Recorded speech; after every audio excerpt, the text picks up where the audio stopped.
उस वाली काकी का ब्लाउज सिल गया है, आप आवाज लगा दो ना, आकर ले जाएंगी। ला मैं देकर आती हूँ, वैसे ही पैसे भी लेकर आती हूँ, वरना बाद में वो पैसे अटका देगी। ठीक है। माधवी पड़ोसन को ब्लाउज देकर आ रही होती है, तभी संजय भी खेतों से आ जाते हैं।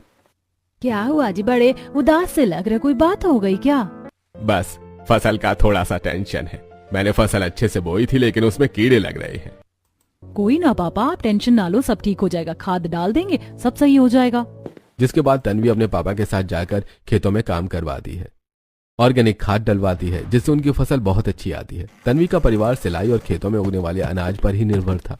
वहीं अब तन्वी बड़ी हो गई थी, उसके लिए काफी रिश्ते आ रहे थे, लेकिन उनकी गरीबी देखकर सभी शादी के लिए इनकार करके चले जा रहे थे। कोई भी तन्वी से शादी के लिए राजी नहीं हो रहा था। एक दिन शहर से तन्वी के चाचा गांव आते हैं।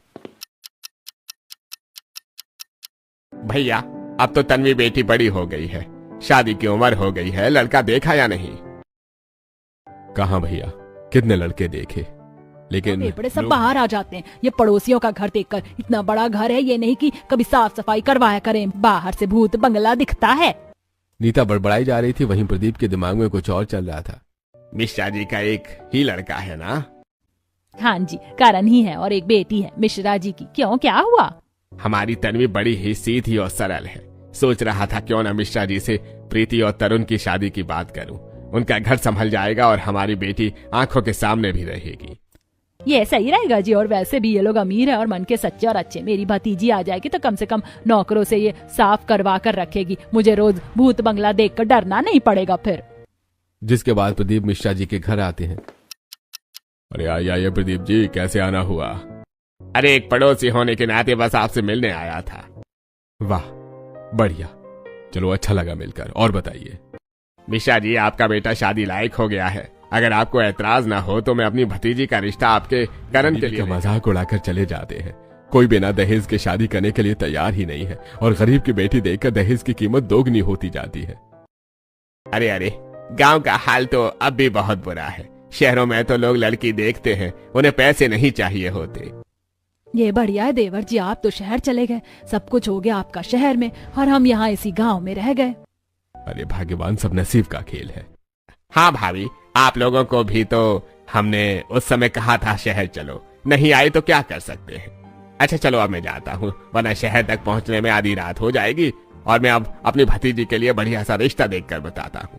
जिसके बाद प्रदीप वहां से चला जाता है। ऐसे दिन बीत रहे थे। फिर एक दिन, इतना बड़ा घर होने का क्या फायदा जब लोगों को रहने का सलीका नहीं। भगवान जाने इस घर में सब कैसे रहते हैं, बाहर से देखकर ही भूत बंगला टाइप दिखता है।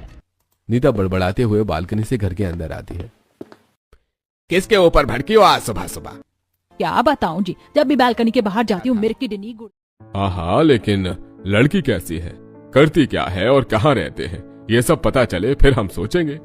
जिसके बाद प्रदीप कमलेश जी को सारी जानकारी देते हैं, और कमलेश को भी प्रदीप की भतीजी सही लगती है।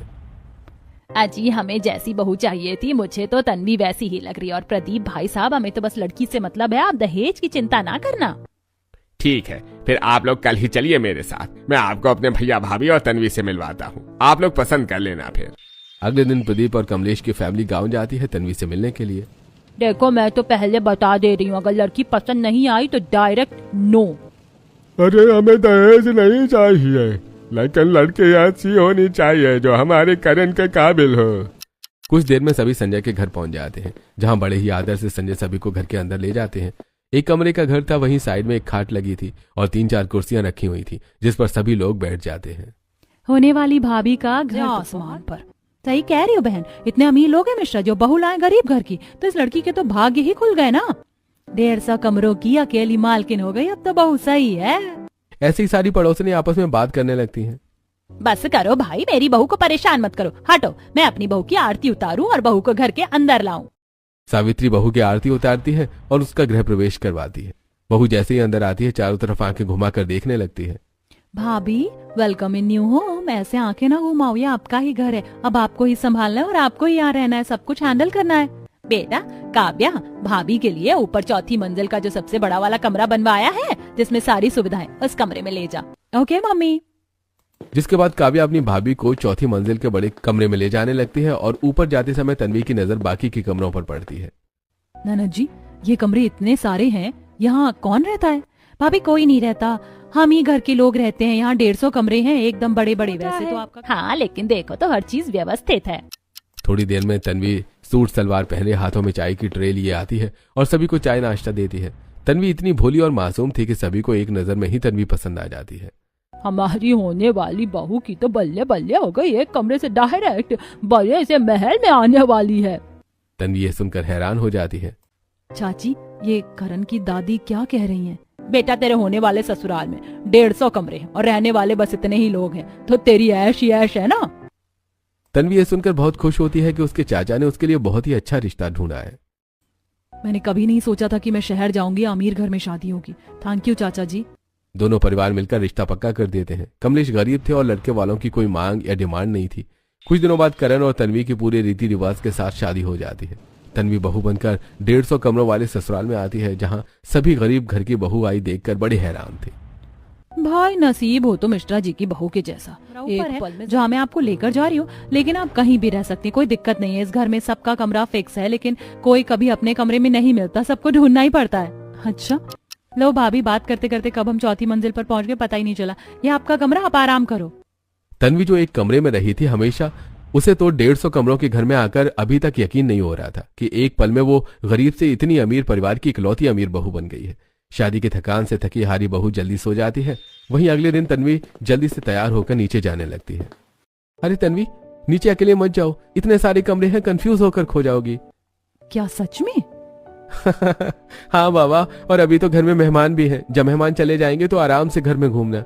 फिर गायब भी हो गई तो क्या हुआ, रहोगी तो मेरे दिल के पास ही। ऐसे कौन डायलॉग मारता है जी? तन्वी शर्मा जाती है। करण और तन्वी तैयार होकर नीचे जाते हैं, जहाँ सावित्री और तुलसी बहू का इंतजार कर रही होती है। अरे वाह, मेरी पोता बहू तो चांद का टुकड़ा लग रही है, किसी की नजर ना लगे। बहू, आज तेरी पहली रसोई है और घर में मेहमान भी है। एक काम कर, तू रसोई में खीर बना